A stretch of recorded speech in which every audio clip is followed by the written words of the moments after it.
Bring in show music, please. Hi, I'm CNBC producer Katie Kramer. Today on Squawk Pod, a potential criminal investigation into Federal Reserve Chair Jay Powell, somewhat about cost overruns on the renovations at Fed HQ, maybe about his relationship with the president. Our Eamon Javers reporting. It doesn't seem like this confrontation is going to end anytime soon with Powell capitulating here. And the man who may get Jay Powell's job, Kevin Hassett, now a top economic advisor to President Trump. I respect the independence of the Fed and the independence of the Justice Department, and we'll see how it goes. On the inquiry and where economic and monetary policy go from here. What really happens with my life here in the White House is I come in every day and I do my job. And I'll do that tomorrow. I'm doing it today. Plus, Democratic Senator Mark Warner. He's on the committee that will confirm the next Fed chair. He weighs in on this headline and other issues, from Venezuelan oil to the immigration battles taking place in our cities. Secure the border, absolutely. Have mass ICE agents picking up moms, dropping off kids, or folks going to work. I don't think that's what the American people signed up for. And now we've got this split in city after city across America. It is Monday, January 12th, 2026. Squawk Pod begins right now. Stand Becky by in 3, 2, 1. Cue it, please.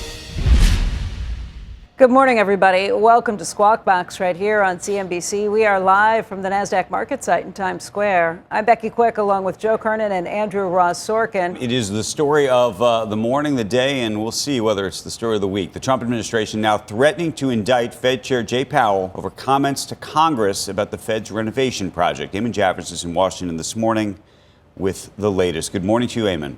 Yeah, good morning, Andrew. Federal Reserve Chairman Jay Powell struck a defiant tone in an unprecedented video statement on Sunday night, revealing that the Department of Justice had served the Federal Reserve with grand jury subpoenas in an ongoing and previously unknown criminal investigation.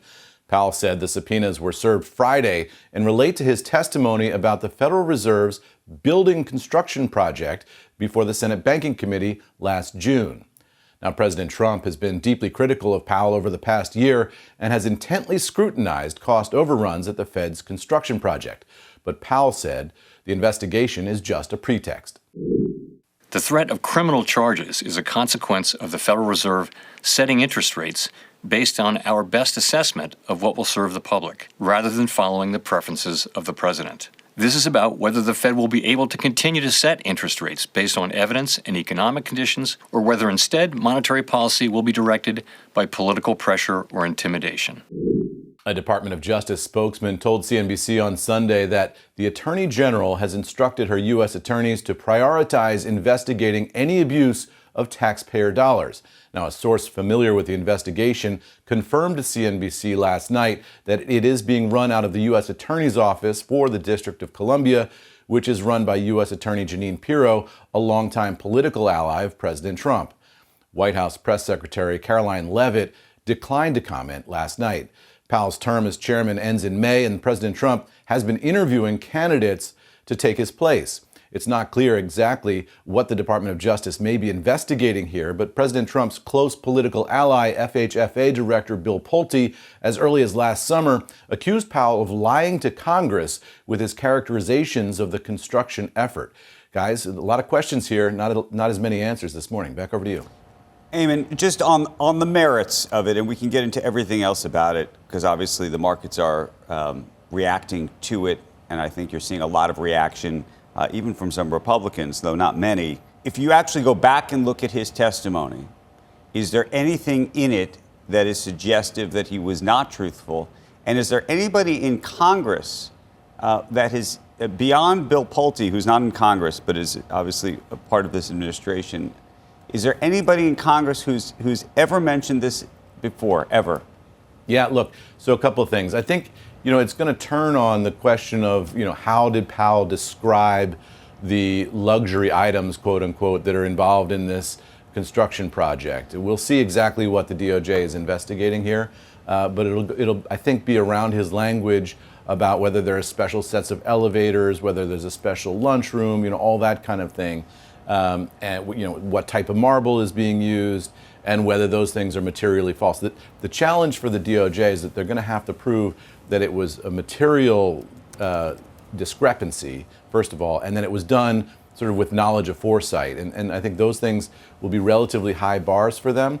And the danger here for the Department of Justice is they investigate here and they end up coming up empty. And that could cause them two problems. One, public embarrassment. Two, the person in the President Congress, of the United States could be very angry with them. Tom Tillis. But not Tom. No, he commented on it. But the person who forwarded this, and she's taking credit for it, Representative Anna Paulina Luna. I have formally referred Jerome Powell to the DOJ for criminal investigation, and that was back in July when she did that with a letter. So that is the person and then she says she was gratified yesterday by this. So they're obviously that person. What I was going to bring up is Tom Tillis, saw what the he said. senator, the Republican senator, who says that at this point he's put out a statement, if there were any remaining doubt about whether advisors within the Trump administration are actively pushing to end the independence of the Federal Reserve, there should be none now. That's he says he's going to oppose the confirmation of any nominee for the Fed, including the upcoming Fed chair vacancy, until it's resolved. The other big piece is actually what Trump has said, and Eamon, I want to go over that with you because I don't know whether you've seen what he said or whether you believe in this case that what he's saying is accurate. He says the following. He says, I don't know anything about it, but he's certainly not very good at the Fed, and he's not very good at building buildings. This is what he told NBC News last night. He went on to say, I wouldn't even, when asked about whether this was about interest rates, I wouldn't even think of doing it that way. What should pressure him is the fact that rates are far too high. That's the only pressure he's got. Yeah, I mean, so one of the questions for Powell will be, will he be able to get, in the course of his defense effort, any communications between the President of the United States and the Attorney General on this? That often is very protected information, and he might not be able to get to it. I don't know the legality of that in terms of the discovery process here, but that may be privileged. But I think Powell's attorneys will certainly weigh in on this and say that this is being directed by the president. They'll look for evidence that it was directed by the president. We've seen the president issue orders to Pam Bondi before. He's done it publicly in terms of things that he's posted on social media. So did he do that in this case? That'll be one of the questions. He's going to try for cover, Eamon. This is what Representative Luna said. I laid out in detail how Jerome Powell lied under oath to Congress and misrepresented facts. And I did this to administration officials, including Russ Vought, the OMB director. Unelected bureaucrats do not get a free pass. This is exactly why oversight exists. And I am thankful the DOJ is taking this seriously. No one is above the law. So, Trump can say, I don't know what's going on here, and point to and that's the way that they would orchestrate it. You can imagine. The reality, legally though, the reality is that Congress doesn't matter here. I mean, this is a grand jury investigation, so the way it works is the prosecutors will discover evidence with these subpoenas. They'll present that to the grand jury. If they feel like they have enough evidence to indict on criminal charges, they'll present that to the grand jury. If the grand jury hands down an indictment, the DOJ will indict Jay Powell. And Congress is not involved in this process at all. So, I mean, it matters to the extent that there's political support for it, but they can't stop it. Right? They can't stop it. Once it's put out there, they can't stop it. Ultimately, you can have all the statements that you want, but the reality is, can the DOJ find enough evidence here to indict? If they indict, can they prove their case in court in front of a jury and in front of a judge? And that's the risk here, is that they'll end up bringing a case that they can't actually, get a conviction on. Oh, and then the other question, though, we've talked for a long time about business executives who've been on the other side of Trump. I got a whole bunch of emails and texts from people last night, some of whom said, is this the moment that, effectively, is this the moment that I'm supposed to raise my hand? I mean, we've talked about sort of where there are red lines, and by the way, there have been lots of red lines ostensibly that have been crossed over the past it sounds like it's 8 months. Right, and we'll see. I still think the system works, and we'll see how this proceeds. But Andrew, you've talked to a lot of CEOs. I've talked to a lot of CEOs about this. Probably not as many as you have, but all the CEOs I've talked to, off the record, on background, in private, say, we're not raising our hands to object to the president because we feel that with his psychology, with the way the president responds. Right. He'll respond badly to any direct confrontation. And so what we want to do is work around the edges, suggest alternatives, work in private, try to reach out to Susie Wiles or other figures inside the administration to try to adjust things, but they're very wary of confronting the president directly. But the question is on something like this, that'll make things worse, and there's risk for them, for their own whether there shareholders. needs to be an effort, whether there deserves to be an effort, should be an effort to try to bring the temperature down and effectively have the White House effectively end such an investigation if you think that they would do such a thing, or not prosecute. That becomes the question. But can they? Well, the White House can, because the White House is likely involved to a large degree in this. You're taking that a step too. Yeah, assuming the White House is doing baseline it, in terms of you can't.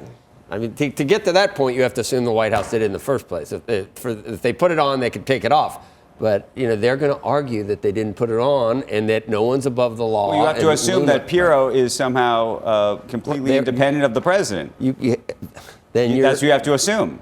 You can assume that, but you know what happens when you assume. Yeah, makes an ass out of you and me. If they're taking a flyer on this without backing from the White House, that's a extreme move. Too. So I haven't done this before, but I've actually asked for El Arian to come on the show, because did you see his comments? Did you see El Arian's comments, Sorkin? Yes. I thought it was bizarre, but just in thinking of what the next chairman, prospective chairman, thinks, seeing this happen, but El Arian says, I called for Powell to resign, I don't know, a couple months ago, because the institution itself, the institution's independence was, I guess, fragile because of some of the underlying flaws in the Powell Fed. What is required now is a person nominated to replace the chair be committed to implementing the reforms necessary to restore the effectiveness of the world's most powerful bank. You know how much I love Mohammed. I vehemently disagree with that. That but that tweet, doesn't mean we can't have him on to have him. We should have him air his opinion. Of course, Okay. I'm just suggesting that the argument that he was making, and he can make it on our air, but the argument that he made a couple months ago was effectively take this chess piece for the president off the table as a way to protect the Federal Reserve. Right. And that unto itself is a demonstration of just how not independent the Federal Reserve ultimately is, because it effectively says, I am basically giving in to a president that is going to either try to fire me, sue me, put me in jail, or something else. You're paraphrasing what El Arian meant at the time. That one of the guy who's now in the lead to take over for Jay Powell has expressed serious doubts about a lot of underlying things going on at the Federal Reserve right now. By the way, so you can't. I have more on that. I'm Okay. I'm back on the Kevin Hassett view. I know you were thinking about Warsh. I think you think Hassett's going to be the one. Hassett's getting the job. But I'm just saying that Warsh has expressed a lot of. Oh, I know. And the crazy thing for me is that the problem I have with Powell isn't that he didn't lower rates. It's that he didn't raise rates. It's the opposite of what the president's problem is.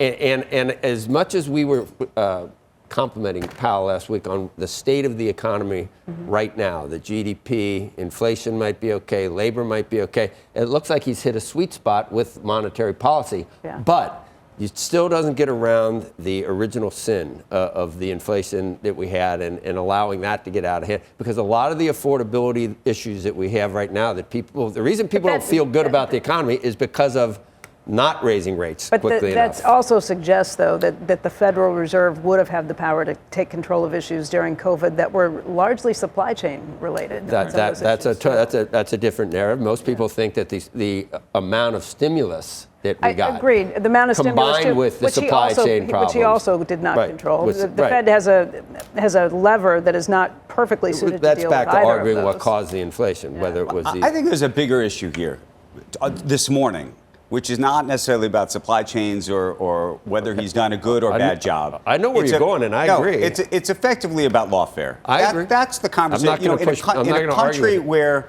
we think, and especially around business, here we're a business network, the law matters. Right. And when you see an administration, and I recognize that this president thinks that he was unfairly targeted.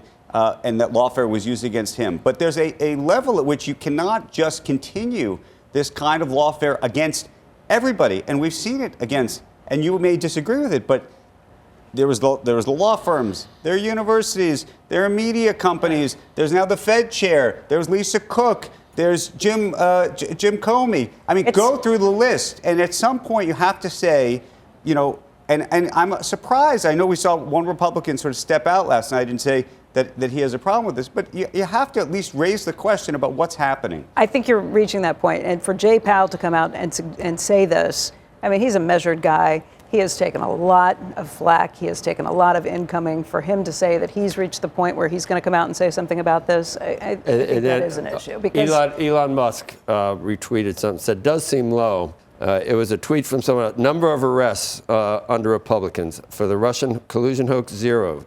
Mar-a-Lago, 0. Biden auto pen, 0. Jeffrey Epstein, 0. Doge findings, 0. COVID, Benghazi, 0. Ukraine impeachment hoax, 0. And he's got 0 for how many arrests there have been under Trump. And then he's got Republicans arrested under the Biden administration. And there's a list that's that long. So that was the point that they're making. You can throw around lawfare all you want, but in terms of what's actually proceeded, you're at 0 still for who has actually been arrested under your lawfare scenario that you just gave. Lisa Cook, look, we all know that these look like pretext. Was Jim Comey not arrested? Well, he's indicted. Yeah. So, and what was that list of? It still has to go through the I don't know which thing process. He would fall under on that one. I guess it would be the Russian. I'm just suggesting, I think that right now in America, people are looking at what's happening, specifically at this situation. Well, by the way, you could add in all of the pardons. I mean, on the other end of things, there's been a series of pardons, whether it's about, you know, CZ of Binance, or, I mean, so many things within, especially around business, where people have been indicted, they have been prosecuted, and they have been found guilty by a court and jurors. And for whatever reason, this administration has undone those and then decided that there are people who they have been very public about who they think of as their enemies and gone after. Jim Comey wasn't arrested. He was arraigned. Hey, guys, one quick additional piece of reporting here. Yep. Just a Federal Reserve official told me last night in terms of this call from Mohammed El-Erian for Powell to resign. That doesn't seem likely. A Federal Reserve official told me last night that Jay Powell is resolute and confident. That's how they're describing his state of mind last night. So it doesn't seem like this confrontation is going to end anytime soon with Powell capitulating here. I would like, I'm still interested, and I agree with what the chairman said about pretext and everything else, but I still would like to see what they're pointing to in terms of the testimony about that building that supposedly, and I still don't know how you spent. I don't know how. I mean, the nicest house in the world is worth how much? I mean, palaces are worth how much? Eamon, are we at right now on this refurbishment? I mean, it's. I mean, I think it's billions. I have to go back. It's billions, but is it total? 4? These things, look, it's if you go down to that construction site, which I've done. It's enormous. I mean, it is a couple of city blocks, right? And it's. But I wonder what are they saying was perjured? Gut jobs of these buildings. How are they saying what are they saying that he perjured himself? The issue is, and I don't have the exact language in front of me. The issue is the description of any kind of luxury features in this. What congressional critics of Powell have said is that he loaded this thing up with a bunch of special features and luxury items for himself and the rest of the board, including special elevators, a special lunchroom, all that kind of thing, and that when he was testifying on Capitol Hill, he minimized, if not lied directly about what those were. And so I think that's the language in the testimony that you're going to have to look at. But, you know, these buildings are enormous, and the cost overruns in government contracting, you know, are unfortunately not surprising. And in this particular case, one of the challenges is these buildings are so close to the Potomac River, and they lie in such a low-lying area that apparently one of the big expenses here was the foundational work and drilling down into the ground in order to make that area watertight underground was a lot more expensive than I think that they had anticipated. But of course, there's a lot of detail in this in the Federal Reserve's disclosures over the years about exactly what they're doing and why, and it's very, very expensive. Eamon Javers, thank you, sir. Tomorrow night, we bring you a special program here on CNBC, Warren Buffett, A Life and Legacy. In a series of never-before-seen interviews, we sit down with Buffett to talk about business and life as he leaves the role of Berkshire Hathaway CEO that he has held for over 6 decades. We also discuss philanthropy. Buffett has pledged to give over 90% of his $150 billion fortune away, actually over 99%. He shares how his thoughts are about where that money should go and how they have changed over time. And on a personal note, Buffett talks about the biggest influences on his life, including his father and many, many lifelong friends, even offering a little advice. Listen in. Well, no, you should be selective about your friends and hope they aren't too selective about theirs. No, you should be trading up all the time, but you shouldn't be doing it in a deceptive manner. How, I mean, do you do that consciously? Or? I don't think so. I think you're just attracted to people that, I was attracted to people who were interested in the same thing I was to an extent. Mm-hmm. Maybe not as intense as I was about some things, or, they had different backgrounds and all kinds of things. I wouldn't have traded any of my friends for anybody else. I also sat down with his 3 children for the show. Susie, Howie, and Peter Buffett will have the monumental task of giving away their father's fortune one day. Right now, that fortune comes to about $150 billion, but it will continue to compound over time. And by the way, that's after he has already given away more than $50 billion. I started by asking the Buffetts their reaction when their father told them of his plans. What did you think when he said that you 3 were going to be doing this, doing it together? It had to be unanimous, and you're in charge of all of it. Did you want the job? Nope. Peter really didn't want it. I did not want it. Yeah, and I made that clear. Yeah. Peter really didn't. And honestly, when I called him up and said, I want to opt out, he said, I don't blame you. Yeah. He'd say that to all of us. Yes. Yeah. He actually thinks it's kind of funny that we have to do this. And understands that it'll put us, obviously, enormous pressure on us. And so the idea, again, like we've been saying, around what are we going to do? It's like there's too many variables. We have no idea what we're going to do in this moment. Yeah. And that's great that we all know and agree that we can't start we don't saying know. This is, yeah. Buffett says that he never imagined that he would have to decide what to do with the money. He and his first wife, Susie, assumed that she would outlive him. When she died over 20 years ago, Buffett had to come up with a plan that first involved giving a majority of his annual philanthropic distributions to the Bill and Melinda Gates Foundation and evolved to his current plan with the kids in charge. All these years pass, and it started to make more sense to him to just It's actually quite complimentary. Hugely. I mean, the fact that each of us can do the things we're doing has its own different value to it. And so it's better than having 3 people who think the same way and want to do the same thing. I mean, it's actually, it's a better setup. You can hear much more from the Buffetts and, of course, Warren Buffett. That is tomorrow in Warren Buffett, A Life and Legacy. That's right here on CNBC at 7 p.m. Eastern. Cheese will be next. Coming up next on Squawk Pod. You're one of the 2 Kevins now, Kevin Hassett. Joining us from the White House North Lawn, the National Economic Council's Kevin Hassett on rates, jobs, maybe his own. He's on the president's short list to replace Fed Chair Jay Powell. The Fed has amongst the highest interest rates on earth right now, and President Trump is frustrated with that, but I don't think that has anything to do with what was going on this weekend.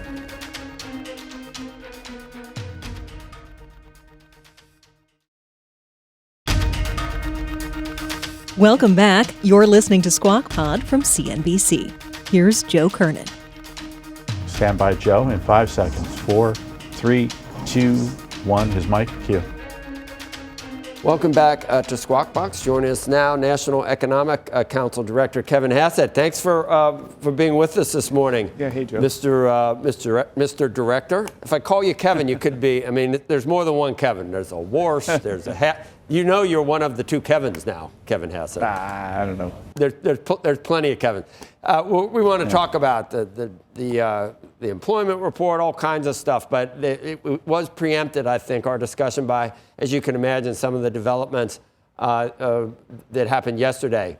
Right. Kevin, do you have any, what do you know exactly about the testimony that Jay Powell reportedly gave that would be considered perjury or perjurious in terms of that right. building? Like I've not been involved in conversations with the Justice Department about that. I've not talked to the Justice Department ahead of them contacting Jay, and so I don't really have anything to add other than I respect the independence of the Fed and the independence of the Justice Department, and we'll see how it goes. Well, that's what, obviously, there's the way that things look, Kevin, and you can't, obviously I can't, definitively say that this threatens the independence of the Fed, but in terms of optics, and what Jay Powell said, I'll hang it on what the chairman said. He said this was nothing more than a pretext to force him or to put pressure on him to do the president's bidding on lowering rates.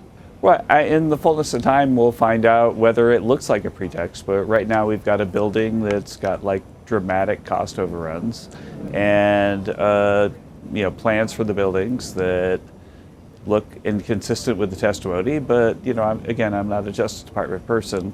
I hope everything turns out okay for Jeff. Some of the prospective candidates to replace Chair Powell have been outspoken about problems within the Federal Reserve.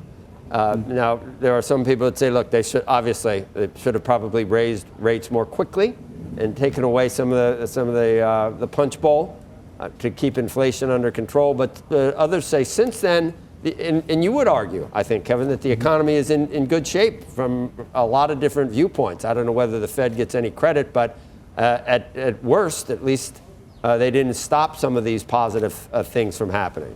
Are there deep-seated problems at the Fed, in your view, institutionally? I think that what I'd like to see at the Fed, regardless of who's Fed chair, is just a little bit more introspection. That we let inflation get out of control. It'd be nice to know how that happened, and nice to know that we have a plan to make sure it doesn't happen again.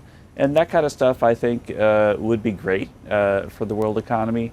But, the bottom line is that the economy is booming right now because of Trump's policies, not because of the Fed. The Fed has amongst the highest interest rates on earth right now, and President Trump is frustrated with that. But I don't think that has anything to do with what was going on this weekend. Really? They have been cutting, obviously. They're what we've had, they are in an easing mode at this point. I thought that might have satisfied the president since he's not going to be there that much longer. I know Representative Luna did forward some of the information she had about the perjurious claim to the Justice Department, and it came from that. But the president, I guess do you take him on face value? He had nothing to do with putting pressure on the Justice Department to pursue this? I think the president has been very vocal about what he thinks about interest rates.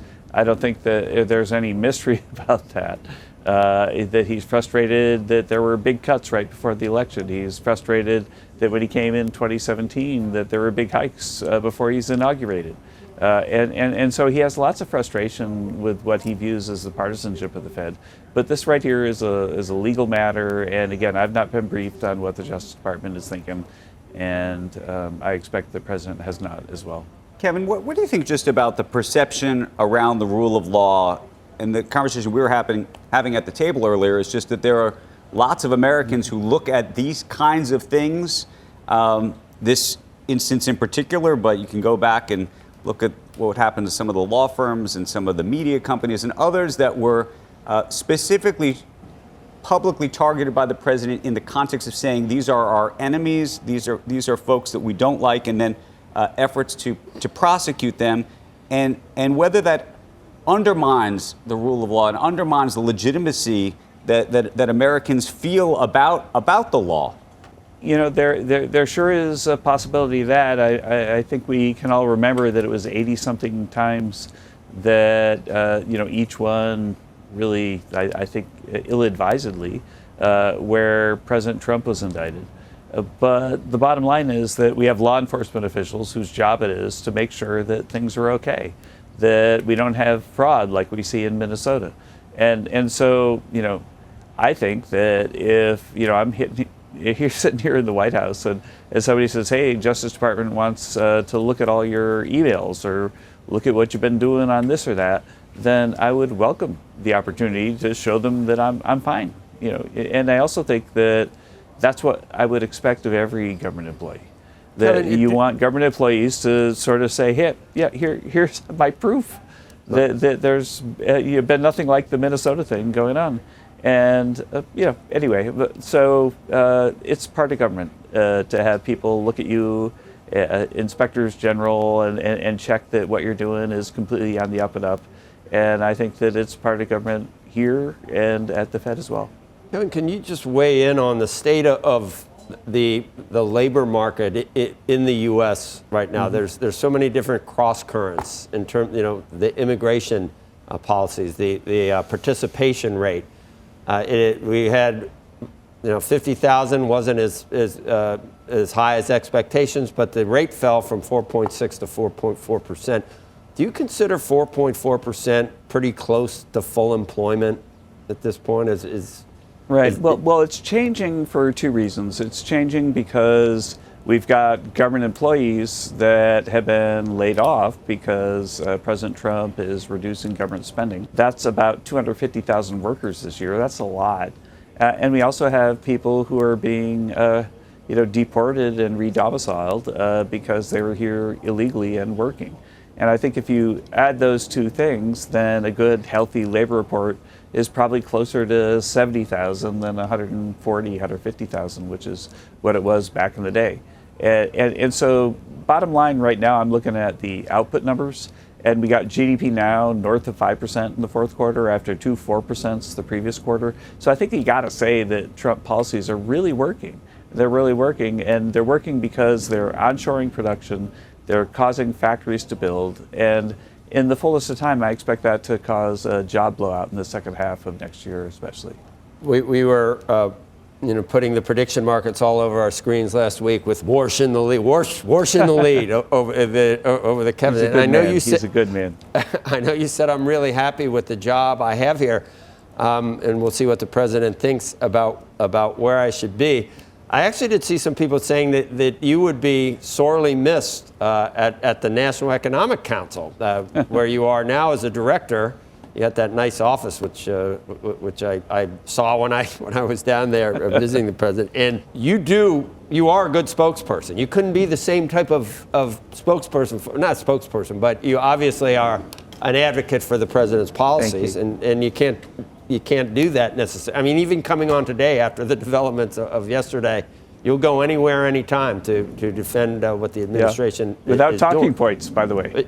Yeah, without talking points. So I can see that to some extent. Do you think you'll end up staying where you are and it's going to be someone else? Do you have any viewpoint on that at all that you can share with us? What really happens with my life here in the White House is I come in every day and I do my job.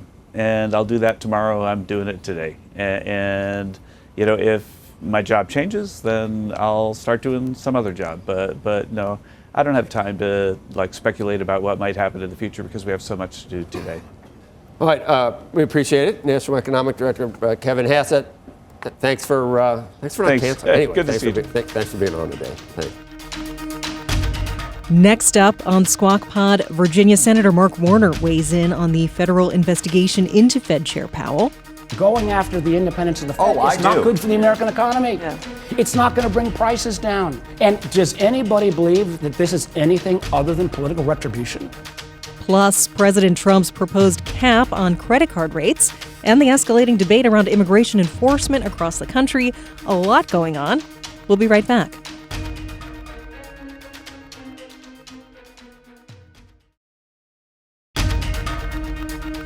This is Squawk Pod. You're watching Squawk Box right here on CNBC. I'm Becky Quick along with Joe Kernen and Andrew Ross Sorkin. Democrats on Capitol Hill have been calling President Trump's actions in Venezuela into question, including our next guest. Joining us now, Senator Mark Warner is the vice chair of the Intelligence Committee, and I've seen a lot. Welcome. You're in studio. I'm glad to be here. It's good to have you here. I've seen a range of things. Some Democrats, I think, even acknowledge that Maduro gone is probably good. Maduro gone, good thing. But good thing. And I don't know, are you concerned this could be a forever war? Or I just got to say this. We got 20% of the fleet off the coast of Venezuela. The aircraft carrier, the Gerald Ford, that's supposed to be in the Middle East, is off the coast of Venezuela.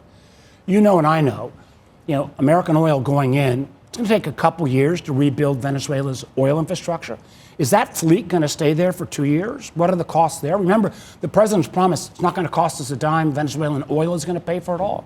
I don't know if that's happening. Remember, it wasn't Donald Trump. I know he's your guy, but I thought he was going to be the peace. Hold it, but he was going to be the peace guy. He was going to be the peace guy.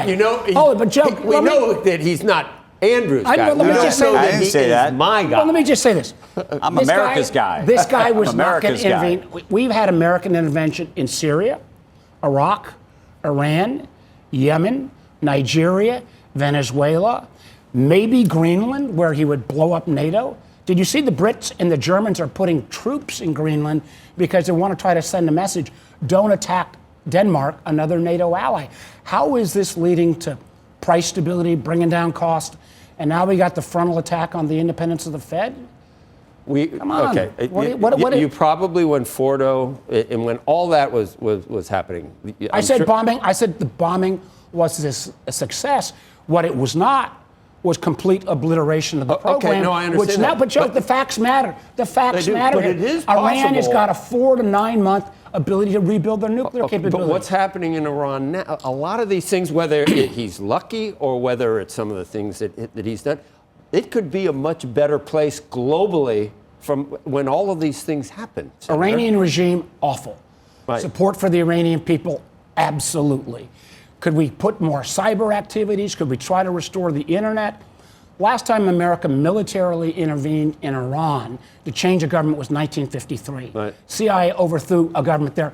Most historians would say that led to the Ayatollahs. Right. Now, I would love to see the Ayatollahs gone, but there's got to be a plan. And even with as good as our military is, who are you going to bomb in Iran? Right.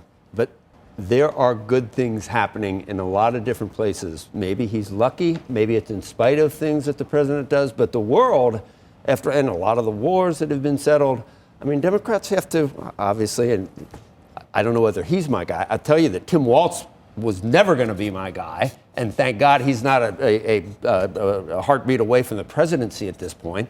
Kamala Harris, not running again. I don't think he's binary. It was a binary choice. Let's just go about where we are today. But we got American intervention in 6 nations. We got our fleet off the coast of Venezuela. Which one would you not? I would love to see the Iranian regime change. Outside pressure, good. The idea that we're going to take a kinetic action, that might actually rally the people back to the regime. And at the meantime, what are we doing? What is he trying to do in Greenland? Does he realize NATO ally? Time will tell with Greenland. He said he wanted to go in Greenland because he's concerned about Russia going into Greenland. If he's concerned about Russia, help the Ukrainian people fight back against Russia. Do you think at this point the president has improved on the Biden administration's role for Israel?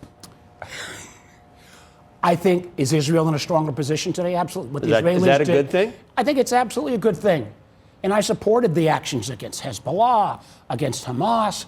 But how is the stability of the world today? How are we viewed around the world? What are we doing with the independent? What about, you've not mentioned Jay Powell yet. Yeah, I want to get to Jay Powell. I want to go to Jay Powell. Okay, let's go to. Now, I want to understand what your view is of what's happened here, whether it is a pretext, whether it isn't, whether an investigation is a fair thing to do, and what the discretion level should be for a prosecutor not to prosecute, but to investigate. Well, investigation, fine, but he's talking about an indictment. And Trump's saying he didn't know about this. 2 weeks ago, he said Powell was going to get indicted. We saw it happen. So you when don't, he tried, you don't believe the president saying the truth? Let me answer the question. They tried to go after Lisa Cook. That got shot down. They're now trying to go after the independence of the Fed. You guys, amongst everybody I talk to, should understand going after the independence of the Fed is not good for the American economy. Yeah. It's not going to bring prices down. And does anybody believe that this is anything other than political retribution? Jay Powell's a pretty calm guy. Where do you think saw this his plays statement, out? pretty extraordinary. Where do you think this plays out? Because I keep waiting for the bond markets to kind of show some big reaction. We haven't seen it yet. I know. The question is going to be, is there anything that finally goes too far? When is enough enough? You're starting to see Republicans step up. Tom Tillis on the banking committee, I'm on the bank committee, stood up yesterday. We saw 5 Republicans step up against the actions in Venezuela. We saw 17 House Republicans stand up on health care. But at what point is enough enough on all of these fronts at once? I mean, I think Our system can absorb only so much shock at the same time. And none of this is about bringing down costs for folks. Well, costs are not, I mean, we want to bring down the rise in costs from where they already are, which a lot of that is obviously owned by the Biden administration. Obviously. If it was 23%. Well, let's say it's owned by the Clinton people. How many decades back you want to go now? 23% price increases during the Biden administration.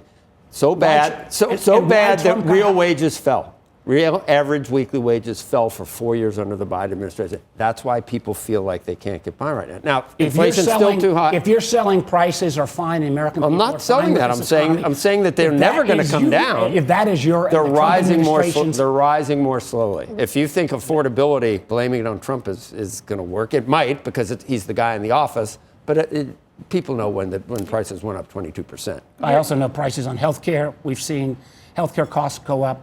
We've seen grocery prices go up. We got a housing crisis. What is happening on housing prices? It was 2.7% inflation the last reading, not 9% or 10% like we had. Do you think this move to limit credit card interest rates is a sound one? You're on the banking committee. It's populist. Is that a way to bring down prices? I don't know if you can arbitrarily set a cap like that. Is it 1 year? Is it going to be long term? How does that affect the overall credit availability? Anything we can do to, help bring down interest rates, have at it. But kind of arbitrarily picking and choosing is a little bit messing with the market. So you'd be against that? Listen, I've not seen any thoughtful presentation other than a 1 year freeze, how that it would be enacted.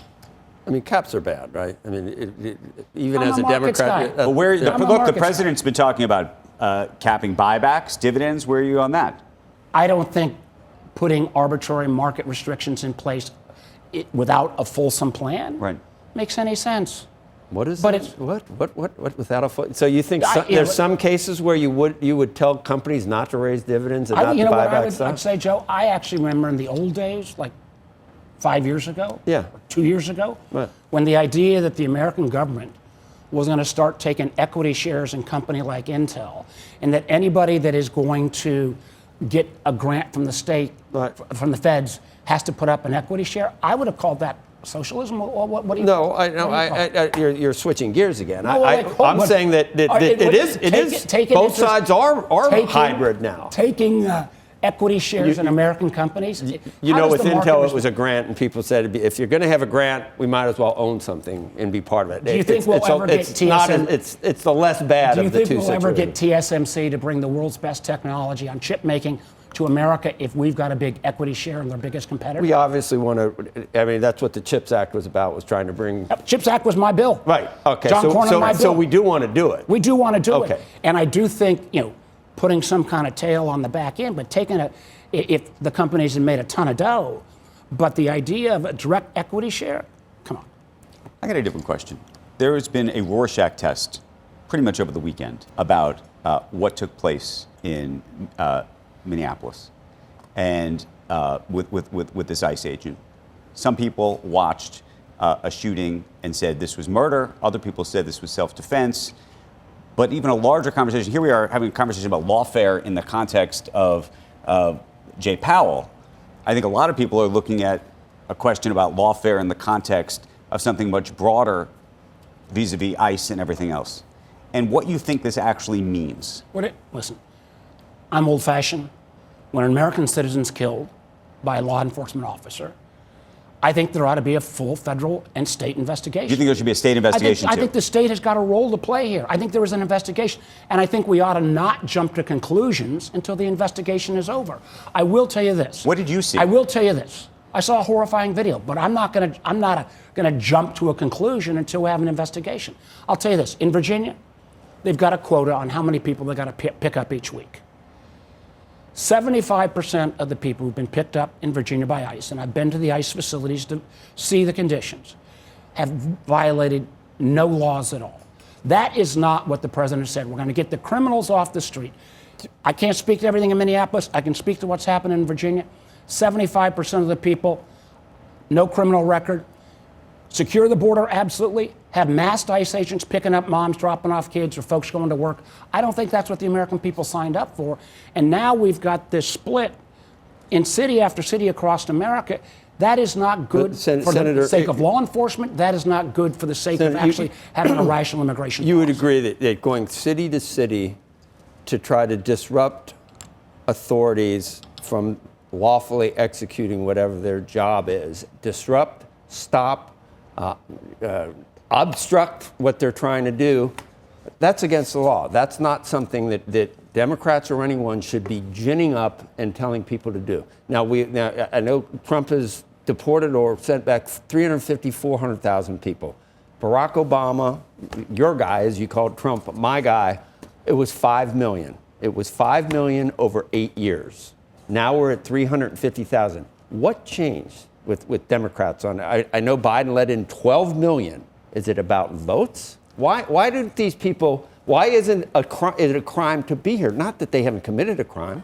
The border being as open as it was under Biden was one of the reasons Trump got elected. But the idea... So you're glad it's closed now? Do I think we ought to not have a fully open border? Absolutely. I've said that all along. So with the 12 million that came in, what do we do? The question I have for you is closing the border versus sending out ICE agents across the country to randomly pick up people based on quotas that have committed no crime. How did Obama deport 5 million? Done at the border. I think it was a lot of that was done at the border. They were sent back. And the truth is, I don't think the American people signed up for this, where you see people who are working. There ought to be a path towards legality. We've worked on that. We've screwed that up, immigration reform, for years, both sides. But the idea that we're going to send in these ICE agents, by the way, Joe, do you realize ICE used to take 5 to 6 months to get trained? They've now lowered the training period to 47 days. Why 47 days? Because Donald Trump's the 47th president. Tell me that's a rational approach. I'm not obviously I'm not going to take that bait and say it's a rational approach, but Joe, you can't pick your facts. Senator, at this point, there's 12 million people that are not supposed to be here. And why did that? Why was the border open? You said, it shouldn't have been, and you kind of It was pun the on same. it. It was for decades under Bush, Obama. Nothing like during the Biden administration, obviously. Why? What was the rationale for that? And I have seen a lot of your comments about people didn't vote for this. I don't think, obviously, Democrats didn't have a good idea what people were voting for, or you wouldn't have lost the presidency in 7 swing states and the Senate and the House. So you don't know what people were voting for. They were voting for this. And we'll see what happens in 26 when people's costs are not going down, healthcare costs going up, housing shortage. Do you want deflation? And American military, which is extraordinary. What we did in Venezuela, no other military in the world could do. I'm glad you can grant But are that. we going to keep 20% of our fleet off the coast of Venezuela? You don't want deflation, do you? Do you want an actual fall in prices? I would actually like to see a stable economy that's predictable, without political interference into the Fed. How's a 5% GDP grab you? American government taking pieces of equity shares. How are the new highs every day in the stock market and a 5% GDP? Is that good enough for you? I thought this was a market-based show, Joe. I didn't think this was like the new, Socialist International under the Trump banner. Okay. How's that? How's the 5% GDP and the new highs every day in the market, and the 4.4% unemployment, and the 2.7% market highs and the 2.7% inflation? Market highs are great. Where's the chaos you're talking about in the economy? When you take away the independence of the Fed, whether that predictability is going to be maintained. Things are pretty good, far. right? Things are pretty good right now, though. You'd acknowledge. I'd ask you to ask the sailors who are off the coast of Venezuela, who knows how long they're going to be deployed. I think you cannot say that getting rid of Maduro was not a good. You ought to just say that and then just Joe, stop and then full earlier. stop. Getting rid of Maduro is good. Getting rid of the Iranian Ayatollahs would be good. How you do that remains a question. You couldn't have done it any better. So where are you going to bomb next in Iran? Look at me. But it unequivocally was a good thing what happened in Iran. And maybe getting rid of Iran. President said he obliterated Iran's nuclear program. Okay. The most public domain. That's the best you got is that he didn't. It is set back. They can reconstitute within 4 to 9 months. That's in the public domain. Okay. Thank you, sir. Thank you. Senator Mark Warner. And that has been a jam-packed Squawk Pod for today. Thanks for listening, and thanks for starting your week with us. Squawk Box is hosted by Joe Kernen, Becky Quick, and Andrew Ross Sorkin. Tune in weekday mornings on CNBC at 6 Eastern to get the smartest takes and analysis from our TV show right into your ears. Please follow Squawk Pod wherever you get your podcasts. We'll meet you right back here tomorrow. We are clear. Thanks, guys.